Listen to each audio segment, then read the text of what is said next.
All right, here we go. It is podcasting time. I'm James Piecowye. Glenn Power is joining me. This is the PowerWorks podcast. We're going to be talking about cars, automotive stuff, tips, tricks, you name it. And we're really, really glad to have you joining us. If you're at 100.3, the home of news, sport, and conversation, great to have you here. You are trapped in your car, and you have got to listen to us because you don't want to tune to anything else because you know what's over there. This is the best conversation going right now. So, hello.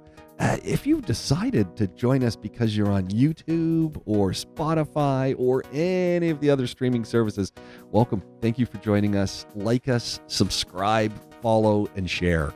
That's all we ask. Please, just subscribe, give us a like, give us a comment, but keep coming back. We're really happy you're here. And yeah. We try our best to entertain. I mean, if you are really trapped in your car, call the emergency services. Don't wait for us to give you a solution. But, you know, whilst you're waiting for them to come, you're welcome to listen. There we go. Yeah. A quick question. I always like to start with a question. You deal with you guys are customer service experts. I mean, every garage is really the home of customer service experts. And if they're not, then they're not busy. Yeah, probably. Yeah. Well, that's the one that Colin Thomas at We Will Fix It always says. If a company isn't really good at what they do, they're not going to be busy. So he says, look, in the heat of summer, you need to get your AC fixed, and the company can come in an hour unless you've got a contract for repair. But if you just call up random and they, oh yeah, we can be there in an hour, yeah, it's not a good sign. So yeah, it's chicken and egg situation that as well. And are they not busy because they're not good, or are they not good because they've not been busy? They've had no reps. Yeah, see, it's a big problem, isn't it? Well, this leads me to my first question of the day. You guys deal with a lot of people in your garages, but you've got two, so you've got two outlets. Men or women, who do you prefer to deal with?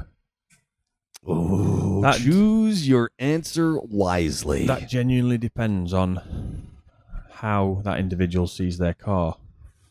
So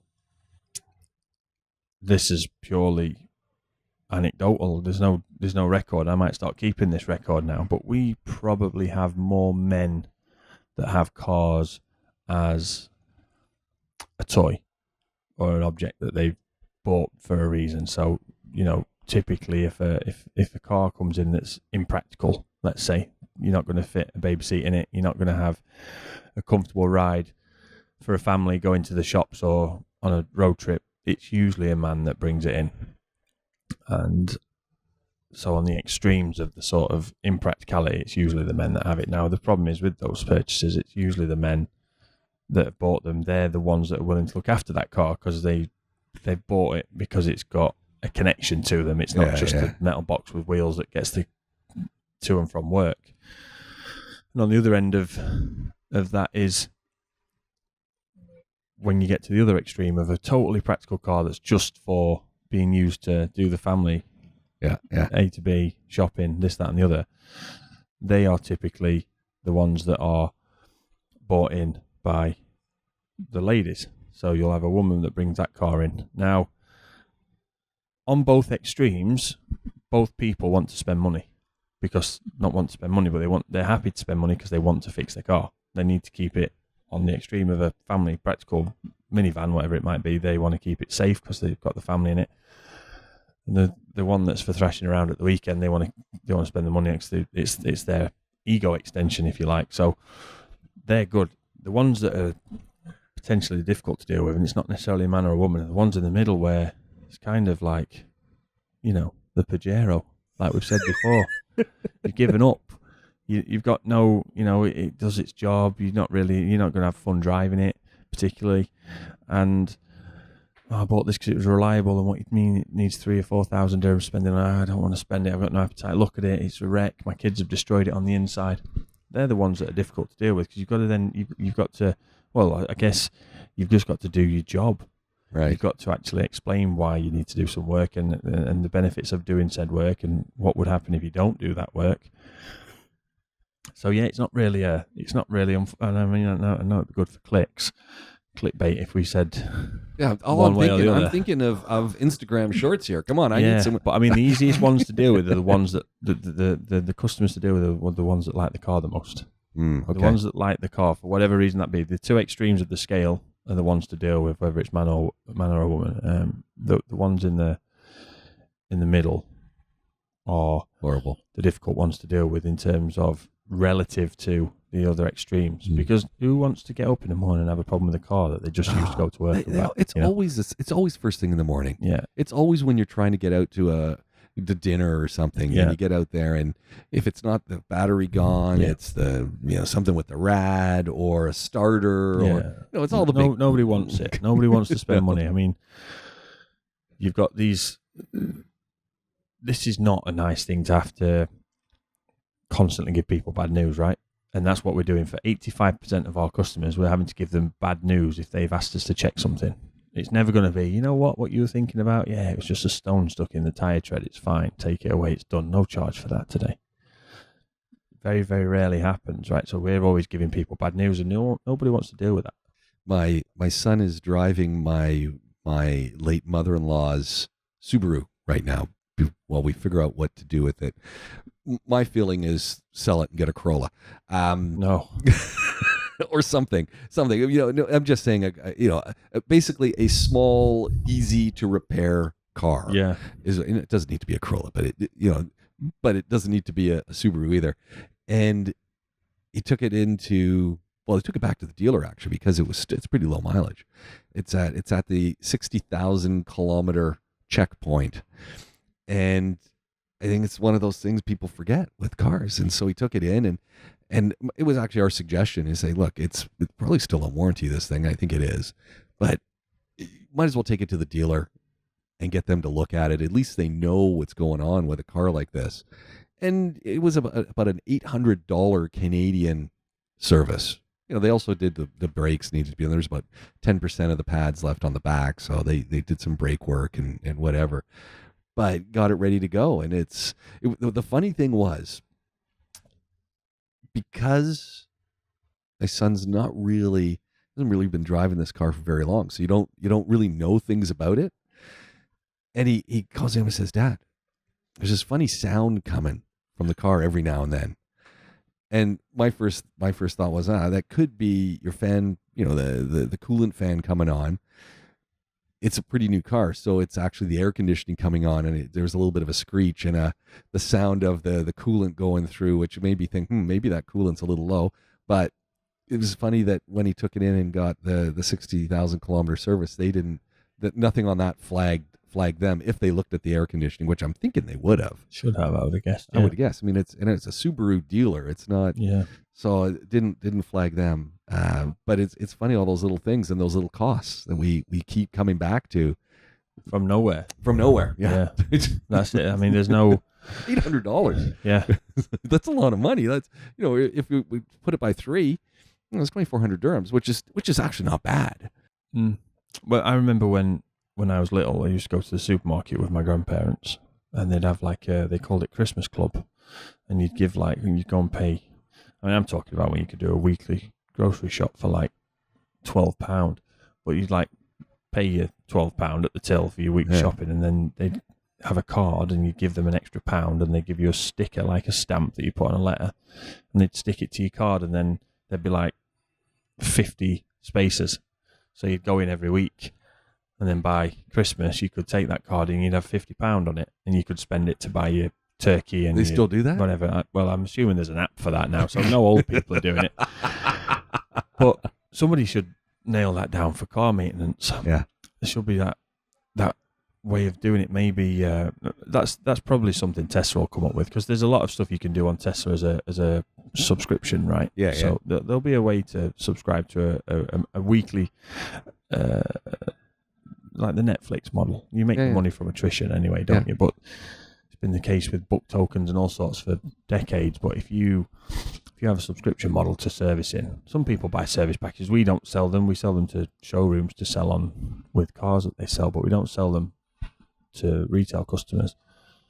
But it's something that would help, because you'd be covered for that unexpected. But there's always going to be a case of your AC compressor fails, Yeah. or you have an accident, or you hit a curb, or you go over something on the road and it bends a wheel and damages a tire, or all these things will happen. Well, and it's that time of year, so we're heading into the cooler months. Depending where you are, it's going to be a lot cooler, and you got to start thinking now of, well, what am I going to do? What are the things I need to do for my vehicle to make sure it's ready for those cooler months? And I know people here might be saying, well, what's the big difference? Hey, we're going from 50s down to 20s and lower. Yeah. You got to make sure things for your vehicle are ready. And it's almost like, as I was saying again to my son who's driving the Subaru, his big thing, and this is something that happens in the UK, it's something that happens in Canada, parts of Canada, doesn't happen here. But as you go into those cooler months, you got to change your tires. Yeah. And that's another, if you're doing it here, it's 50 dirhams. Doing it in Canada, it's probably like $50 a tire. So, you're getting new tires put on the rims, or your winter tires. And in the UK, I guess it's all seasons, or you're making sure you've got something depending on where you're going. Yeah, that's that little piece of service is a great piece of service, but it's all got a cost. The thing is, like in Canada, is it all of Canada or just some states of Canada where it's legal requirement to have winter tires on? Is there a date on it or something? That's a provincial matter, and in some provinces you need to have it by a certain date. Yeah. In other provinces, it would seem that it's a suggestion. Yeah. But why wouldn't you? Because in those provinces you can go from where it's really not going to be crazy snow to you drive an hour and it's crazy snow. So. Yeah, I mean, I don't know why anyone trusts governments these days anyway, but the fact that it's a legal requirement makes it a lot easier for people to take up on it, even if they're in a province that doesn't need it. Well, that province says it, and it's in the conversation. Yeah, why wouldn't you? It's in your mind that it needs to be done. In the UK, it's just seen as an upsell. It's just seen as something that's to make extra money. Right, we used to push it quite hard in the VW dealership I worked at, and I can say, we would see on average day, we would see in and out maybe between 30 and 50 cars every day across the shop floor, and that's every day of the year, bar Sunday, and half a day on Saturday. And I can probably think of half a dozen times when I've put winter tires on for somebody. I mean, I'm thinking when you get slush and when you get that little bit of ice and you get that junk, you want to have tires with more grip. Yeah, you see the other thing though, and in it's the UK, cold. It starts to get cold. Yeah, the UK's cold, but it's more wet. It does get icy. It does, and it does get. So with that cold water that is going to be on the road, wouldn't you want to make sure you've got something that's going to give you more grip? 100%. I mean, there's a lot of engineering that goes into tires anyway, but winter tires are winter tires are no different. The way they can disperse and get rid of rainwater from the road surface, they're called sipes on the side of the tire that open and close as they come into contact, and they'll just spray the water out. If anyone ever looks at tire patterns, they're not just all made to look pretty. They do have a function to some extent. And when you have a tire on the road in contact with cold, like you said, cold water from rain, slush, ice, snow, the rubber becomes less sticky, for want of a better word. We've all seen motorsport where the cars are on warm-up laps and formation laps, and they're snaking all over the place to get as much friction across the rubber to warm them up as much as they can. Imagine them going around doing that, and then somebody comes out and throws rain all over the track. I mean, these people that race cars, whatever discipline it is, except for rally because they're proper drivers, but anyone that races motorsport on a track, they're some of the best drivers in the world with the best reaction times in the world, the best technology at their fingertips and their feet, the best engines, the best brakes, the best downforce, the best everything. A bit of rain on a track and they're spinning off. Yeah. And that's just all down to the tyres. Yeah. You've got the best of everything, but that tyre isn't designed for a wet track. Yeah. And that goes to show you and I always think of that when people sort of question, obviously winter tyres here in the UAE isn't a thing. for anybody to worry about. No, and I think that's one saving grace. Yeah, is you don't need winter tires. Yeah, I mean, we're getting into the sometimes low teens, I guess, at night in the peak of the winter, but we're not going lower than that. We're certainly not having freezing rain. Yeah, unless you're heading up to Jebel Jace or something, and then get up to the peaks. Yeah, and that's a whole different game. Yeah. The other one that seems to be worldwide is battery checks. So it's one thing when we come back here and it's hot, and I saw it the other day again, people charge, boosting batteries. But also when it gets cooler, this is another option where your battery has to do a lot more work to turn that engine over again. Yeah, I mean, we get into the sort of, we fall into the temperature range, which is probably optimal. The ambient temperature range for a battery, we've sort of fallen into the optimal range for that now. Again, at the very, very coldest depths of the winter, it may be starting to get a little bit cool, but it's never cool that the oil's that thick or anything, so it's too much strain on the engine to turn over. We have the opposite in the summer here in the UAE, but when you talk about Northern Hemisphere, typically, like you say, Canada, North America, Europe, UK, particularly, that winter freeze really affects the batteries. And, like I said, we have the same issue here with the summer, and you'll usually get that slow warning sign. Yeah. Especially when it's the cold option. And you know it. You know it's happening. This is the thing that always gets me. Yeah. People know. I've been outside people's cars and said, dude, your battery's gone. Oh, you think? I know. It's going to fail you when you least want it to fail you. And it's always usually about a week later. Yeah. When you need to be somewhere. Yeah. Like we said before. I mean, you just got to... There's very little you can do for that when it's temperature related. You can get batteries tested. Obviously, we test batteries every service. We test a battery, and again, it's one of those things where it's difficult because it looks like you're trying to sell something. Right. Somebody comes in for a service. They've had no issues with the car. Pajero again is a good example. No problems. It gets them to and from work or school or whatever they're doing in the day, and then it comes in for the service because the service lights come on. They're just expecting an oil change for a few hundred dirhams and an inspection. We give them a report and we give them a piece of paper or a PDF, whatever the communication is, that says, we've tested your battery as part of the service and it's failed. I'm like, what do you mean it's failed? My radio works, my car starts every morning, my lights come on at night, everything's fine. And it's like, well, we've just tested it. We're just telling you that it's failed a battery test and this is the reason.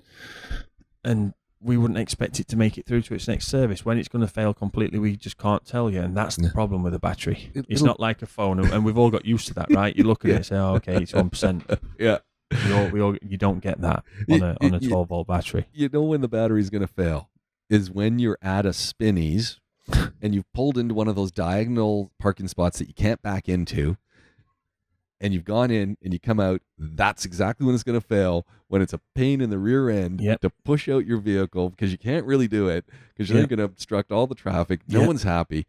Yeah, that's when it's going to fail. Yeah. What you don't want is that. You don't want it to fail when you're filling it up with petrol. Oh, I've had that happen. Yeah. I turned it off at the pump, go to turn it back on, click, pushed it. Yeah, push it. They won't let you jump start in the fuel station. I just pushed it over to where the oil bay was. They were selling batteries. Bought a terrible battery from them, but oh well. Done. But all people think when they see you pushing a car in a petrol station is that you've run it out of fuel. Yeah. People are looking at you and they are judging you. Oh. Looking at you thinking, I used to have one of those. I know there's a warning light on and you can do about 100 kilometers on it. What's that guy doing? He's getting judged. Always. So, I mean, there's never a good time for the battery to fail. It can never be at a good time because that's, again, 500-600 dirhams you've spent and you weren't expecting it. Batteries are, and worldwide, they're not cheap. But then on top of that, you've got your disposal fee. Yeah, well. I don't know if they're doing that here, but man, they're crazy about that back home in Canada. Yeah. Some of these things are a little bit of a racket. Yeah. And it comes down to the fact that there's regulations on stuff like disposal. So we can take a scrap battery here. The plastic's a problem. The acid inside is obviously a problem. These two things need to be disposed of properly. Does EnviroServe do any of that? I know they do. They probably do. But you'd have to take all the stuff over there and we'd have to have a conversation with them. But the scrap metal dealers will take them and they will take them because of the lead plates inside. Now, that's all well and good, but nobody knows what they're doing with the plastic. Nobody knows if they're just smashing them open and tipping the acid down the drain and throwing the plastic in the landfill and then just taking the lead because it's worth the money for them. But in Canada, and I know in the UK, there's regulations on what you can do with them. Well, you know what we got to do? We got to get Dustin Chanowski on the line. Yeah. And Dustin claimed to fame, of course, besides being an environmental, watchdog and really forerunner over there in EnviroSurf, also was played on the Saskatchewan Roughriders. Not those Roughriders for my English friends, although maybe. You never know. He is a star with the Roughriders. He wore the name well. More on that next time. We'll get him on here. Yeah, so batteries. But another one that always gets me, and this happens to me a couple times a year, and maybe it's because half the time my vehicles sit where it's 50 degrees and you get in and it's the sun. Windshield wiper blades. Yeah. And I had some the other day that I changed. Now, look, I'm not complaining because I didn't spend a lot of money on the blades to start with. So, get what you pay for. But I really did think, I think these things only lasted me 4 months. It seems a little bit on the low side for the life of these blades. But all that ends up happening anywhere in the world, if you get a year out of your blades, I think you're doing well. But it's the middle part where they're still working, but they're streaking as they go across your windscreen. The streak or the judder. And it'll be when it's dark. It'll be when you've got oncoming traffic. It's not so bad here because it doesn't rain that much, but B, you've got so many street lights that you don't really notice it. You get yourself out in the UK and get outside a big city, there's no street lights. It's oncoming traffic, and you've got a streaky set of windshield wipers you can't see. Yeah, the wiper blades is a good example of. Again, we've mentioned it on a couple of things. People just think you're trying to sell them something. Yeah. Especially here when it doesn't rain. But when it does, you're going to need them, and these aren't clearing anything. You're going to have a real bad problem there. It's the guys or the gals, who knows, because typically they have dark windows that they can't see through. And I saw one the other day. I was like, it doesn't rain, but look at your vehicle. Unless you're getting it washed every day, which, okay, most people here do, or a lot of people do. I don't. But if you're not, your windscreen can be pretty filthy with sand. Well, I mean, if we were to get rain over the next few days, the typical sort of progression from now, where it's pretty relatively clear outside, temperature's pretty cool, to the end of tomorrow, if it was to rain, we'd usually get a blow of dust, right? Yeah. As the weather starts to change, the pressure drops, you start to get some dust. So you get your car's covered in dust before it rains. Yeah. And then it starts to rain, and it's the first few drops you can't see. So then you wipe it, and then you've got the streak. Then you got the streak. And of course, I mean, just as I put coolant into my radiator, I also put windshield wiper fluid, or whatever you want to call it, windscreen fluid, into my reservoir for there. I don't ever just put water, because I want something that's going to, clean off the junk. Yeah, here we don't have to worry about the antifreeze additive because it don't freeze, but the water's that hard here, and the engine bay gets that hot that you do start to get limescale deposits in there, and they block your jets up and all sorts. So putting additive in there just helps soften that and helps keep it, so that it doesn't clog everything up, and it works better, and bugs and all that sort of stuff come off a lot easier. One of the ones I saw this summer, and I had to really think hard because I bought some windscreen antifreeze stuff, and of course we're not there, and I'm thinking, did I put the stuff in for summer, or did I put the stuff in for winter? Which one did I put in? And because last thing I want to do is have it freeze, and then it'd be a pain in the neck, because then I got to replace parts. But one of the things that I saw with the summer mix, maybe it's even the winter mix, was they had Rain-X in it as well. And that's a spray that it must be big time in the UK. Spray it on your windscreen, puts like a coating on it so that the water, you still use your windshield wipers, but it kind of beads off. What a great